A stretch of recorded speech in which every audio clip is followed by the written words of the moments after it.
A man's journey is paved with silent battles. The father, often the first architect of a son's understanding of strength, carries a reservoir of wisdom forged in pain. Yet, much of this vital knowledge remains locked away, a secret archive passed down not through words, but through absence. This is the truth about the suffering fathers never speak to their sons. We are conditioned to see strength as an absence of pain, a stoic facade that permits no cracks. But this is a fundamental misunderstanding. True strength is not the avoidance of suffering, but the capacity to endure it, to learn from it, and to emerge from its crucible reforged. Fathers understand this at a primal level. They have walked through fires their sons have only heard about. They know the gnawing doubt, the crushing despair, the sheer exhaustion that accompanies profound loss or failure. Yet, they rarely articulate this reality with the visceral truth it demands. Why? Often, it is an act of misguided protection. The father, having weathered his own storms, desires to shield his son from the same tempest. He wishes to present a world where his son does not have to bleed, does not have to break. He believes that by omitting the harsh details, he is offering a lighter path, a less burdened existence. This silence, however, creates a dangerous vacuum in a son's understanding of his own capacity. Without the context of his father's lived experience of pain, a son may interpret his own nascent struggles as signs of weakness, as proof that he is fundamentally incapable of handling life's adversities. He faces a challenge, feels the sting of inadequacy, and has no frame of reference beyond the stoic ideal of effortless victory that his father may have inadvertently projected. The father's silence, intended as a shield, becomes a barrier to genuine preparation. He teaches his son how to build a wall, but not how to climb over it when necessary. He teaches him how to stand firm, but not how to rise after being knocked down. He speaks of victory, but not the long, arduous road of defeat and resurgence. This unspoken legacy of pain can manifest in a man's life in subtle, yet devastating ways. He may develop an irrational fear of failure, avoiding risks that could lead to growth. He might struggle with emotional expression, internalizing his pain until it festers. He may become overly self-reliant, unable to ask for help even when drowning, because the vulnerability of admitting struggle feels like a betrayal of the stoic image he internalized. The Stoic philosopher Marcus Aurelius, reflecting on his own arduous life, wrote in his Meditations, "The impediment to action advances action. What stands in the way becomes the way." This is the wisdom fathers possess but often fail to impart directly.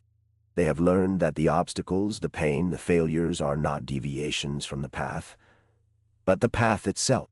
They have learned to navigate the darkness, not by wishing it away, but by carrying their own torch, however dim.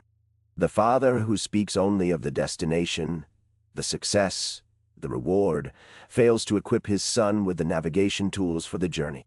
He fails to teach him how to interpret the map of his own suffering, how to recognize the landmarks of despair, and how to find the hidden springs of resilience.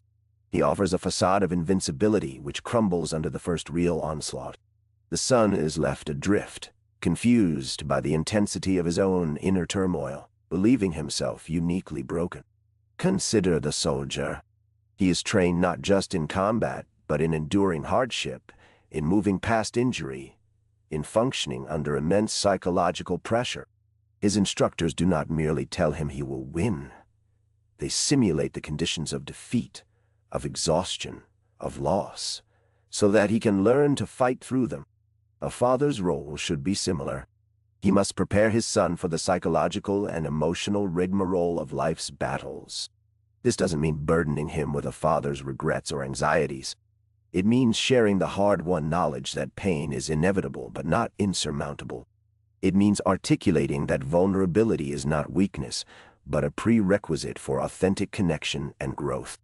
It means demonstrating that the deepest reservoirs of courage are often unearthed in the darkest moments. When a father remains silent on the matter of pain, he inadvertently teaches his son that suffering is a solitary, shameful burden to be borne alone, and in secret. He perpetuates a cycle where men are ill-equipped to understand, process, and transcend their own difficulties. The son grows into a man who carries his pain like a hidden wound, festering beneath a surface of outward composure. He learns to mask his struggles, to present an unbroken front, even when he is internally fractured. This isolation can be the most profound form of suffering. It is the silent scream of a man who believes he must face the abyss alone. The true legacy a father can leave is not an inheritance of comfort, but an inheritance of awareness. An awareness that life will test him, that it will wound him, but that these wounds are not fatal if understood and integrated. An awareness that the capacity to endure is the bedrock of character. An awareness that the silence surrounding pain is the real enemy. He must teach his son that the scars are not marks of shame, but insignia of battles fought and survived. The journey of manhood is marked by the confrontation with pain, not its evasion. The father who understands this, and chooses to share this hard-won truth, equips his son not with a shield against suffering, but with the wisdom to walk through it, to learn from it, and to emerge not unscathed, but unbowed. This is the ultimate gift, to prepare a son for the inevitable storms, not by promising fair weather, but by teaching him how to sail through the tempest, with his own inner compass guiding him through the darkness.